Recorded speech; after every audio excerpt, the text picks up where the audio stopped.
누구십니까? 학부모입니다. 교장 선생님 안 계세요? 아, 퇴근하셨습니다. 실례지만 어디서 오셨어요? 연변이요. 억양이 동북방언이 아닌데 어디서 왔어? 린자오밍입니다.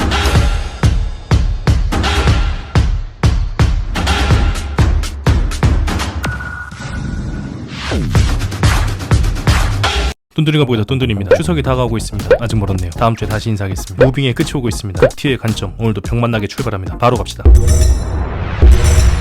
구독과 좋아요는 아주 좋았어! 첫 번째, 극히 국정원 블랙요원으로서 정원고등학교의 선생님 역할을 맡은 최일환이 나옵니다. 최일환, 자넨 블랙이야. 여기서 최일환은 큰 소리로 예 라고 대답하죠. 네, 감사합니다. 이런 말하기 못하지만 여기선 네. 라는 대답 대신 혹시 선생님 급여도 같이 받나요? 라고 물었어야 했습니다. 그 이유는 소속은 국정원으로서 기본 공무원 급여를 받는 것이 당연한 일일 테고 일반 학생 30명 중 단 한 명만 초능력자이기 때문에 한 명만 관찰하면 되는 것이 아니라 29명 학생 전체를 상대해야 하는 담임이기 때문입니다. 체육 담당이고 앞으로 너희들 다니는 것 같다. 학생의 진로 상담, 고민 상담, 인생 상담 등 학창 시절 정말 중요한 고등학교 시절에 학생들의 마음에 불을 지필 스승이 될지 기억 저편으로 사라질 평범한 선생님이 될지 선택의 기로에서 막중한 역할이기 때문이죠. 그걸 보시면 고민과 번뇌에 자주 빠지는 최일환을 마주할 수 있을 겁니다. 그러다 차차 미소를 찾게 된 장면들이 나오죠. 이 장면을 알 수 있는 것은 금융치료를 당했다라고 볼 수 있습니다. 국정원을 찾아가서 고생하는 얼굴 좀 보여줬더니 대우가 달라졌다라고 유추해볼 수 있겠죠. 그렇게 통장에 쌓인 넉넉한 급여와 보너스를 보면서 없던 용기와 잃어버린 미소도 빠른 시간 내에 찾을 수 있었죠. 자세히 보면 미소가 매우 아름다운 걸 알 수 있습니다. 이게 바로 자본주의입니다. 두 번째, 지금 시민의 안전을 위협하고 서민들의 다리가 되어야 할 운수업을 전투주행으로 아작을 내버리는 전기도가 나옵니다. 일전에 프랭카의 추격신에서 승객들을 불법적으로 쫓아내고 더 이상 못할 것 같습니다. 좀 내려주십시오. 불법 유턴, 과속, 회사 재물 손괴, 불법 차선 변경, 보복 운전, 고의 추돌, 사고 나서 다친 사람을 외면하는 편협한 인간성, 최소 징역 5년 이상은 받아야 할 전기도가 구치소와 경찰 조사는커녕 다시 한번 무법자가 되어 운전대를 잡습니다.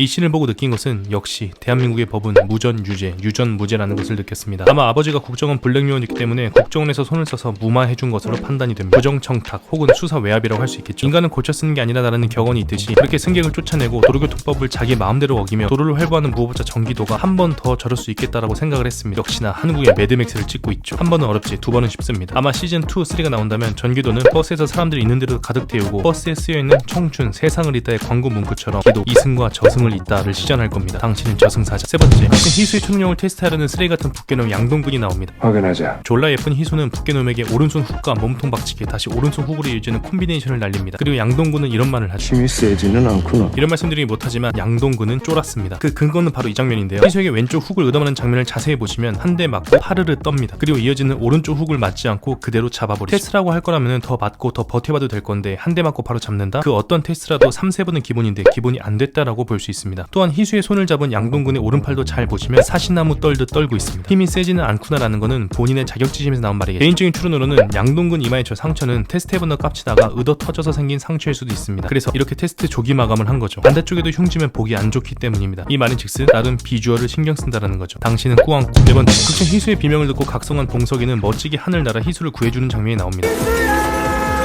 그런데 의아한 게 있죠. 보통 시, 군, 동에서 운영하는 시력센터는 이중 강화 유리를 쓴다라는 겁니다. 밖에서 혹시 모를 사고가 있을 수 있기 때문에 일반 유리로 설치했다가 유리가 깨진다면 안에 있는 사람들이 다칠 수 있기 때문이죠. 이중 강화 유리는 도끼로도 깨지지 않고 망치로 쳐도 부서지지 않습니다. 벽돌을 집어 던져도 절대 깨지지 않죠. 실제로 봉석이가 취했던 자세로 이중 강화 유리에 몸을 던졌다면 양팔은 부러지고 목뼈가 꺾인 후 하반신 마비가 됐을 수도 있습니다. 그대로 추락하면서 다시는 날지 못하는 트라우마를 겪을 수도 있죠. 아마 기절하고 있을 동안 희수는 이미 북에 잡혀가 실험체로 쓰이겠죠. 희수는 자신을 구해주지 못한 봉석이를 원망하며 아오지 탄광에서 노동을 하고 있을 겁니다. 저희 또 다른 가설은 둔촌 스포츠센터가 예산의 문제로 강화 유리가 아닌 일반 유리를 썼다라고도 볼 수 있습니다. 실제로 둔촌 스포츠센터는 예산 문제로 민간 기업에 매각되기 때문이죠. 그렇지만 저는 봉서이가 제일 걱정이긴 합니다. 봉서이가 창문을 뚫고 나오는 와중에 눈을 떴기 때문에 유리 파편이 눈으로 들어가서 시즌2가 제작된다면 봉석이는 장님으로 나올 확률이 매우 크기 때문입니다. 봉석이는 눈이 멀어도 소리를 잘 들으니 이제 한국의 대여대불. 다섯 번째, 지금 북한 보위부에서 파견된 린자오밍이 나옵니다. 정원고등학교에서 청소부로 잠입해 염탐을 해왔죠. 그런데 의아한 게 있습니다. 현재 남판의 간첩들은 전부 다 초능력자라는 겁니다. 아무 능력 없이 남침을 했다가 매우 위험하기 때문이죠. 국제 문제, 외교 문제, 국제법 문제로 번지기 때문에 들켜서도 문제를 일으켜서도 안 됩니다. 그런 그녀가 어떤 능력이 있을까 곰곰이 생각을 해봤습니다. 결론은 그녀의 초능력은 바로 결벽증입니다. 그녀가 갖고 있는 명패가 보이시나요?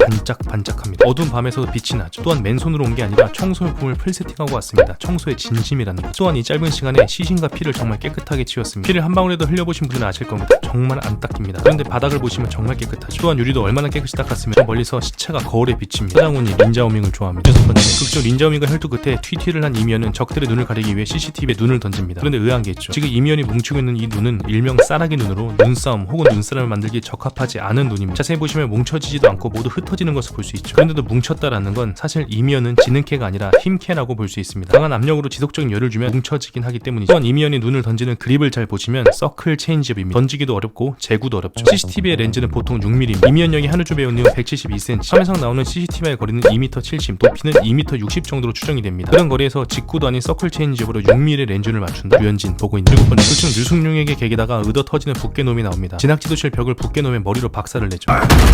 이런 말씀드리긴 못하지만 장주원은 벽 성애자라고 볼 수 있습니다. 앞선 장면 중 지희씨를 구하는 장면에서도 지희씨는 의도 터지고 있는데 철문을 놔두고 벽을 부수고 있습니다. 과거편에도 보시면은 급류에 떠내려가는 성우를 구할 때 저 엄청난 완력으로 쇠를 구부리면 될 것을 굳이 위험하게 성우 머리 바로 위에 벽을 부수면서 성우를 뇌진탕시킬 뻔했죠. 정말 무서운 건 그 이후로 성우의 소식이 없다라는 겁니다. 성우는 벽성애자 아저씨 덕분에 하늘에 예쁜 별이 됐을 수도 있죠. 벽성애자 아저씨는 벽을 보면 참을 수 없는 것으로 추정이 됩니다. 아주 위험한 사내죠. 벽을 뚫는 표정을 보시면 내면에 쌓인 스트레스와 욕정을 해소한 표정이죠. 상쾌해 보입니다. 거친 숨소리도 한몫합니다. 거친 남자라고도 할 수 있겠. 이런 거친 사내라면 나중에 재혼할 여자와 대화할 때 이런 얘기를 할 겁니다. 오빠 우리 사주 보고 왔다며? 응, 전치 4주. 총평. 이제 끝을 향해 달려갔는데 솔직히 뭔 얘기를 하려고 일어나 싶긴 합니다만 재밌어서 괜찮습니다. 모두들 집에서 주말에 나가지 마시고 무빙 풀 시청하시길 바랍니다. 구독과 좋아요는 사랑입니다. 저는 다음 주에 더 재밌는 분석으로 찾아뵙겠습니다. 지금까지 똔똔이가 보고 있다 무빙이었습니다.